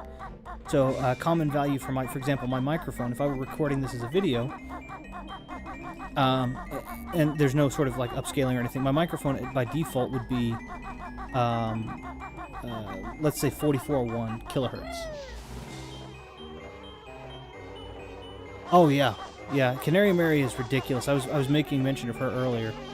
She is absolutely ridiculous. Her second fight is absolutely ridiculous. Whoops, I'm gonna get hit by bees. Nope, never mind. See you, bees. Bye. She's possible, especially like her in the Glitter Gulch Mine. Not too bad. Her in Cloud Cuckoo Land, ridiculous. Doable, but ridiculous. What I was saying is the microphone would be at 44.1, so 44.1 kilohertz. The video, let's say, for example, which was originally at 44.1 kilohertz, decides to get upscaled to, gets upscaled to 48K. Then all of a sudden we have a small desync that causes the video and the audio not to line up the way that they were originally meant to. It's super frustrating. It's definitely a recording concept I've had issue with. How big are you, Purple Ghost? I waited my turn, even. Okay. Oh, well, you're flying on the inside. I see now. Okay.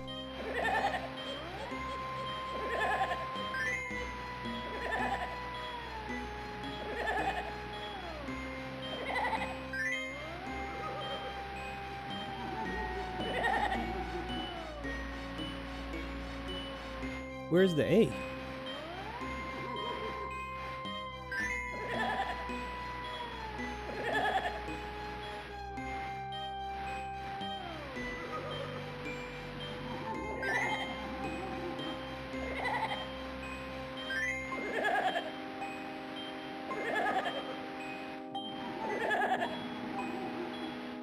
I'm not gonna make it, am I? Nope. Not gonna make it by 1 second.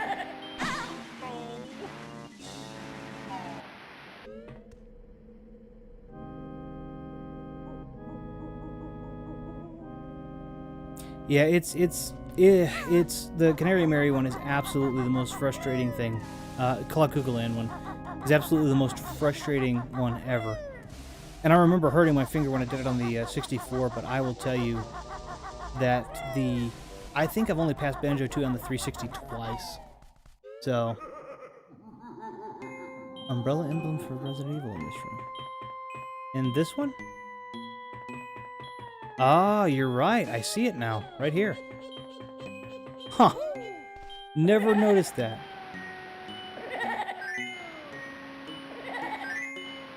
I guess this would definitely be the world for let's see, this would definitely be the world for for a crossover between Capcom and Capcom's Undead and Rare's Undead, if there were to be one. There we go.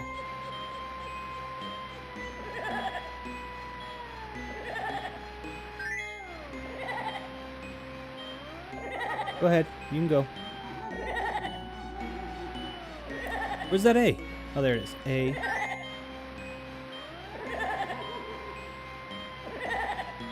Z. Doing much better this time, thank goodness, that I have something of a feel for it again. O.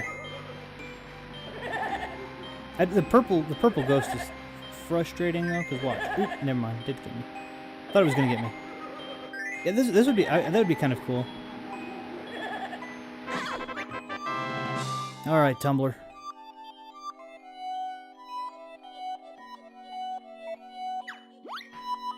that would be super cool. I would love to see I think it would be really fun to see a crossover, or it would have been fun to see just kind of a spoof, right? Of the Capcom. Like I said, this is the undead world essentially for them. It's the Capcom undead. You know, you see a grunty ghoul and then Nemesis for some reason. I know that's 3, but still, you know, it'd be fun. I will say, Wesker is absolutely one of my favorite characters, though. I will just throw that out there. And so, if they put him in here, I feel like that Banjo wouldn't have stood near as good of a chance as he did.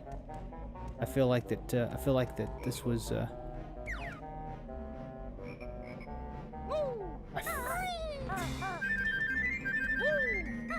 I feel like that would have been a much harder fight. Grunty seems like Grunty's doofy. She wants to be beautiful. Albert wants to be perfect. Come on. You flip-flop those, the Resident Evil crew would take care of Grunty, no problem, and then Albert would take care of, and I hope I didn't, I may have said Alfred, but I meant to say Albert if I did. Would take, friggin' he'd take Banjo-Kazooie out with a chokehold. He'd take a rocket to the face. He'd take a bear and a bird. That's true. There probably were a lot of ideas, like crossover ideas and stuff. I feel like there were. Okay, I also don't remember. No. I mean, surely not, right?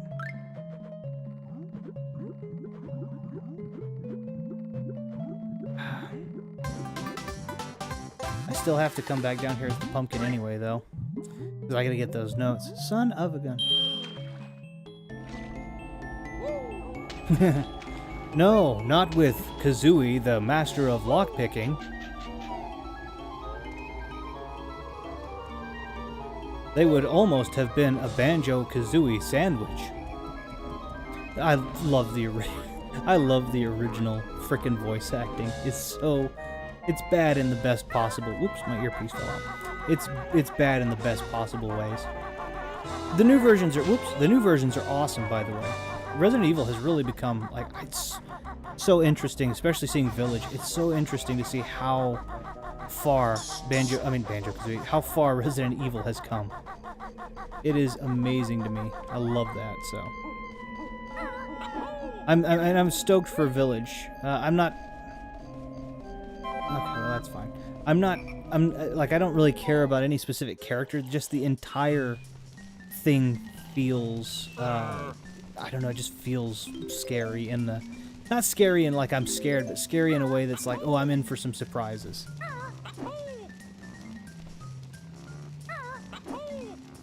Oh, I'm sorry. Looking at the chat and flipping up and okay, that time I just missed. Goodness. There's nothing up here this time, right? 1 gold feather. Mumbo, you cheapskate.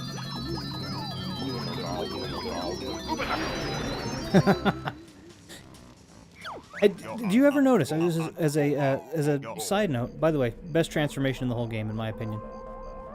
Did you ever notice, as a side note, how many steroids Chris Redfield would have had to have taken to be where he was in Resident Evil 1, and then again where he ended up in Resident Evil 5? Like, how much working out can you be doing to go from normal guy that they got an actor for to guy that they couldn't find an actor big enough to fill, so they had to digitally render the muscle? Like, there's some like, I don't know, that to me was really fun. Or funny, excuse me, not fun. Ah, you hurt my little pumpkin head. Oh, hold on. Let's creep into that one. Cool. Cool. I can go under the bucket around these.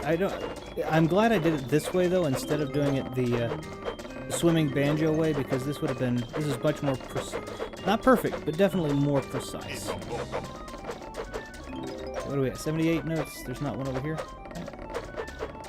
Nope. Okay, cool. I'm going a little tunnel now.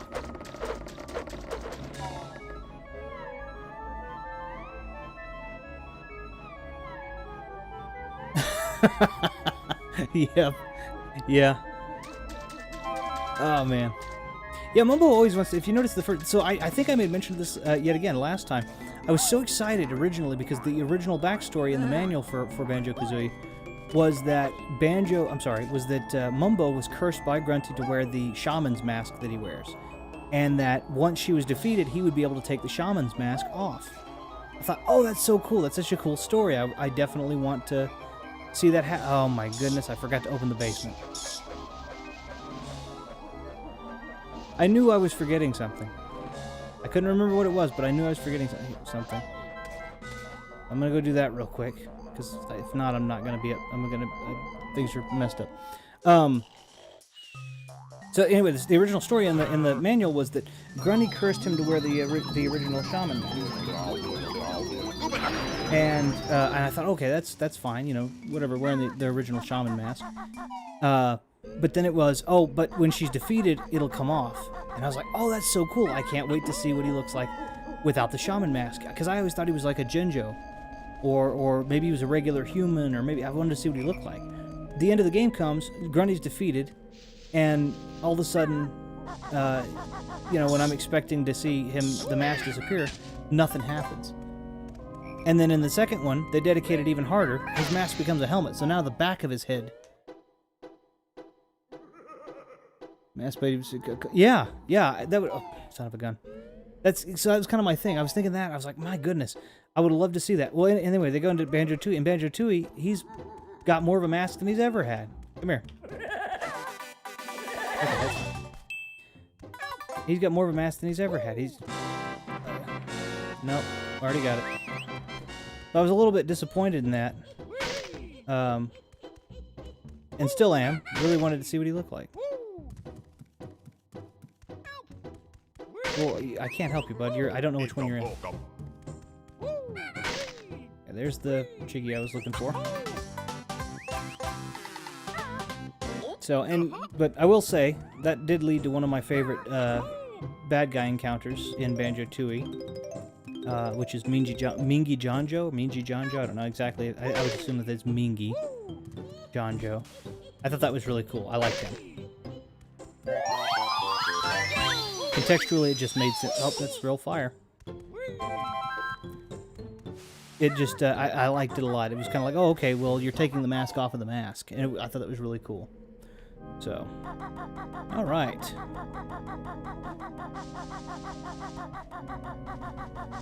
All right, so now we go back. We get the pumpkin notes and the pumpkin honeycomb, and I think we're done. What are we sitting on right now?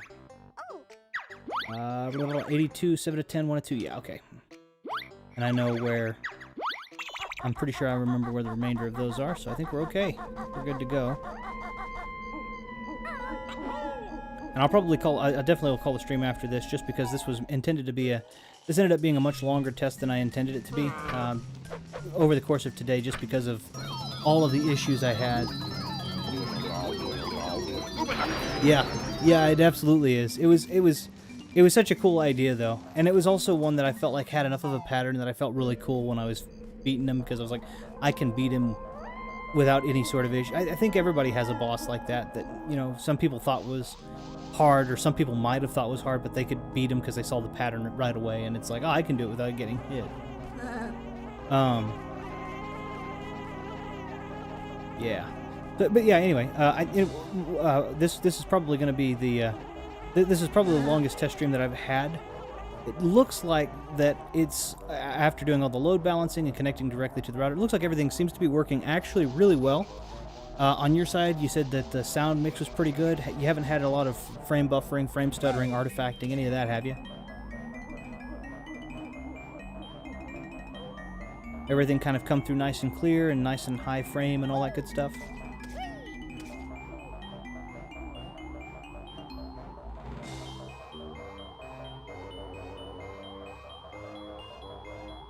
And I have to say, also, if she is watching, the biggest thank you to Anna.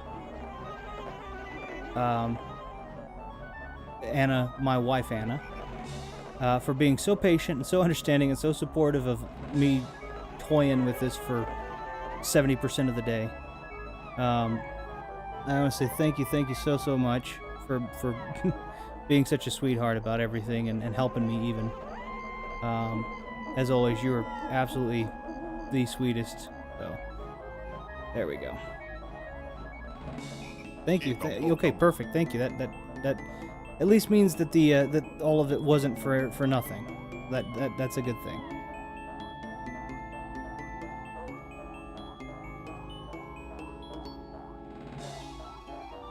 Okay. All right. So, and I seem to remember for some reason something about. Well, I guess it doesn't really make a difference there, but I seem to remember something about being on top of the maze otherwise, but I don't remember what that was for. I do know that as this little pumpkin, I am entirely defenseless. Let's go ahead and get the redundant one out of the way, though, here.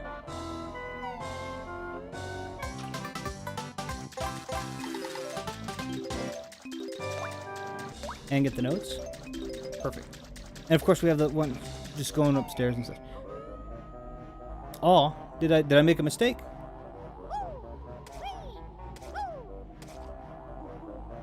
You said "aw." I don't know if I missed something. I'm sorry. I'm gonna try to go up. I can't remember. I remember this part, but I don't remember every specific little thing about it. So.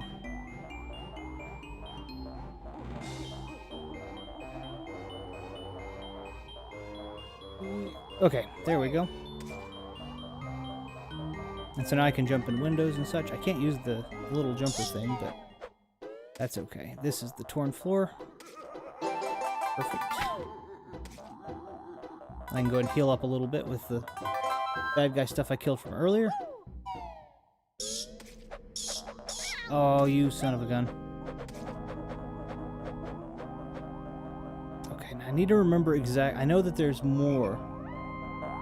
Oh, yeah, well, I appreciate that. She is,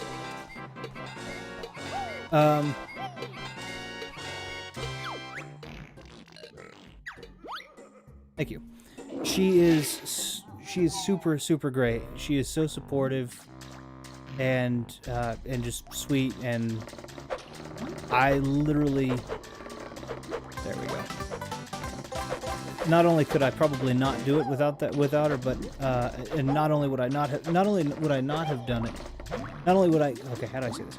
Not only could I not have done it without her,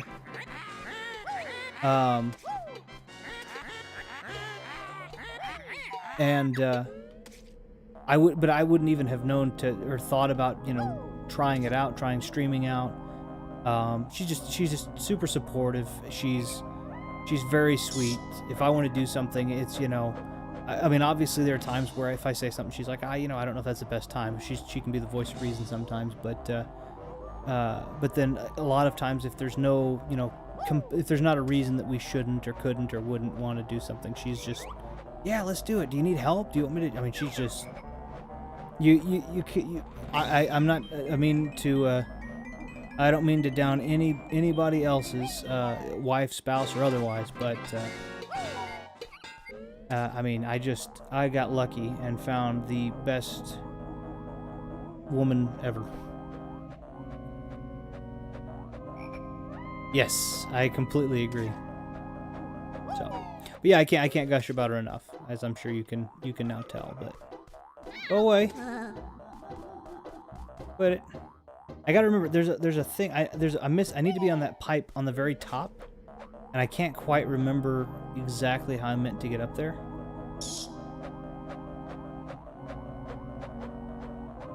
Because I have. That's where the last one is.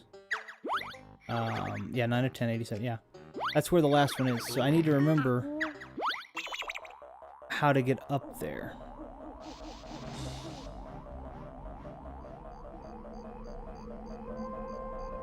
At least I'm pretty sure. I'm like 99% sure that that's where that last one is. And that's the problem I have, is I can't seem to remember where I connect to this third piece. I know that big one leads into the fireplace that I went into to steal the gold from the ghost.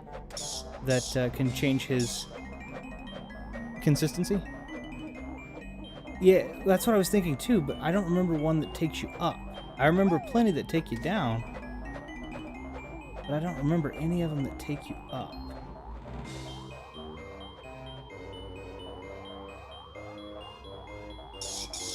Yeah, but that's where I'm thinking he is. I'm missing yellow.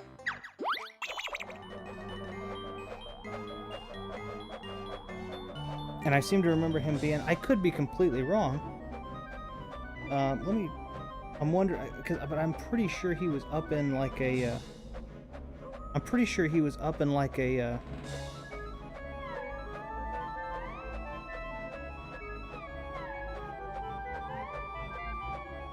in that big pipe up top.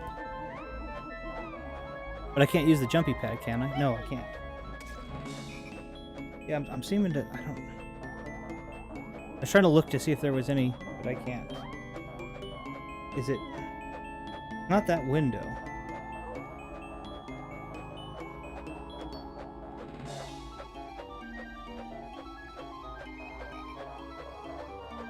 There's not a secret.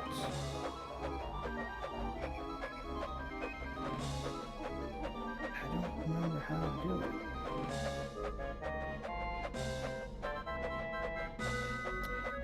Maybe I don't need to be a...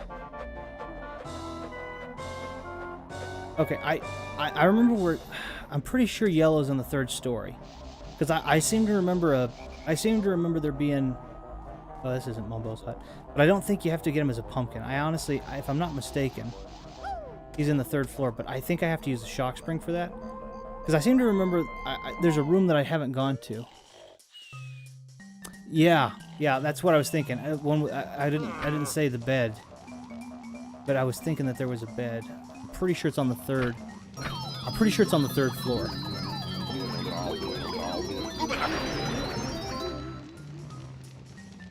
Okay. Let's run into this.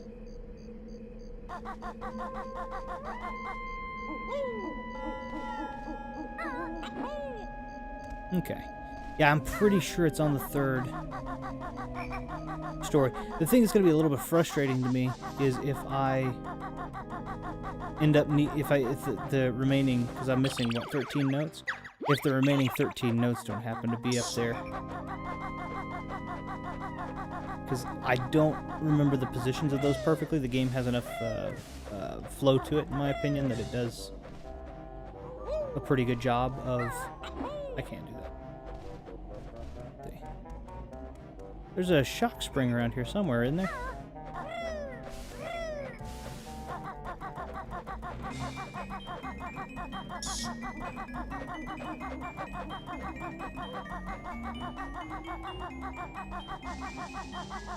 Alright, well, whatever. I can't do it up here either, can I? I gotta... I can just climb the pole, though, can't I? Yeah, that's right. Okay.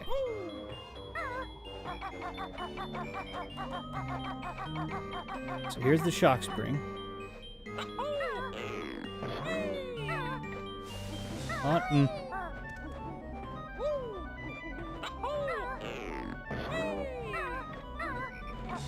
See, and I seem to remember having to be the pumpkin and go in here. But I don't remember how in the world... I don't remember how in the world I would do that. Okay, it's in that window, though, right there. But...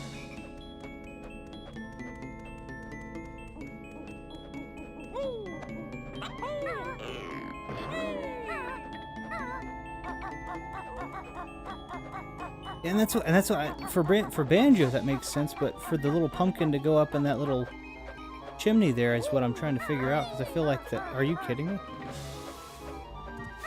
If that's not the most frustrating thing, I don't know what is.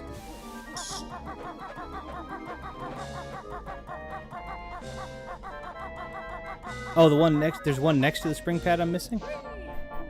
Ah.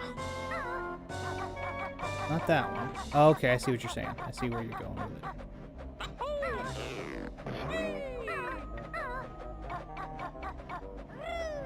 There we go.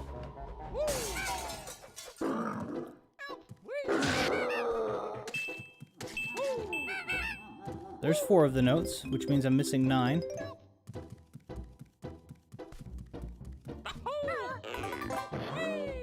That's the last jiggy. And then I'm missing 9 notes.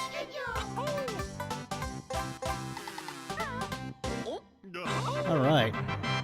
That's all that.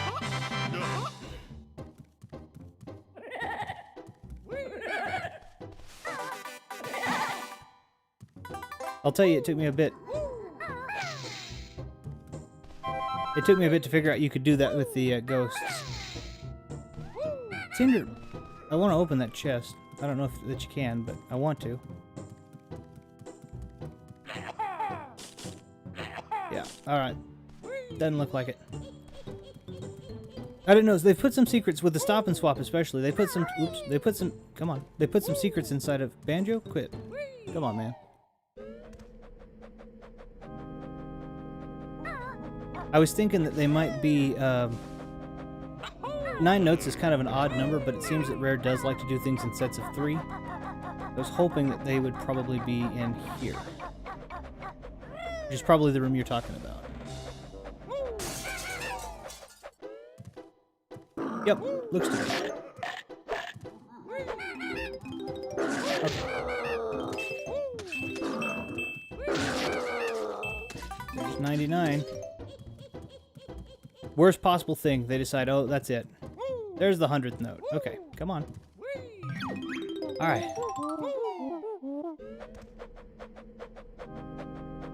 Yeah, that's the... But you at least you'll meet that, pirate that's on the picture on the wall. I'm pretty sure that's everything, honestly, in Mad Monster Mansion, so that was a little bit of a goose chase, so to speak. Oh, and you know what? I still have to go back and be the pumpkin, but that's okay. They do sets of 4 in a lot of instances, but if you look at, like, the alligator nostrils if you look at, like, under the pictures there, they did sets of... Well, I guess it depends on how you look at it. Underneath the pictures, it's 3 at a time, and then... But on the fireplace, it was a set of 4. I get what you're saying, so... I'm not sure. I guess it's a perspective thing. Or it may just be sets of 4 that I've always broken up in my mind. So I know for the next part, I have to actually turn into the pumpkin so that I can change back from... Pumpkin to Banjo-Kazooie inside of the pump house outside of the Mad Monster Mansion and start the whole Rusty Bucket Bay puzzle. But I am going to go ahead and cut it off here. I've been streaming for a decent amount of time. I feel like it's comfortable enough that I have... I think that the test worked really well. Yeah, I know. That's what I had heard. It was supposed to be something completely different. Some sort of which, to be absolutely honest, it turned into something great.